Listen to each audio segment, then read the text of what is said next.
America వెళ్లాలంటే అమీర్పేటలో దిగాల్సిందే. అక్కడ కోచింగ్ తీసుకుంటే స్టేట్స్ వెళ్ళడానికి వీసా వచ్చినట్టే.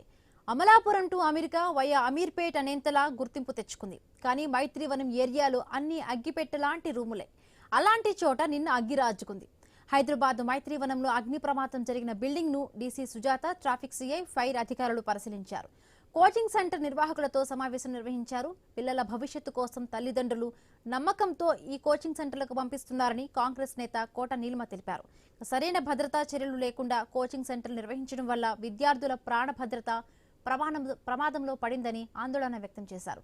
అధికారులు సూచించిన నిబంధనలు తప్పనిసరిగా పాటించారని, పాటించని వారిపై చర్యలు తీసుకుంటామని హెచ్చరించారు. ప్రజల్లో ఎంతో అవేర్నెస్ నిన్నటి మూలంగా వచ్చింది.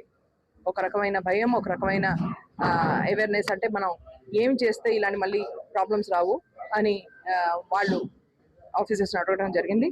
అలాగే ఇక్కడ ఉన్న ఆఫీసర్స్ అందరూ ఏ రెస్ట్రిక్షన్స్, ఏ రూల్స్ ఫాలో అవుతే మళ్ళీ ఈ ప్రమాదాలు అవ్వకుండా ఉంటాయి.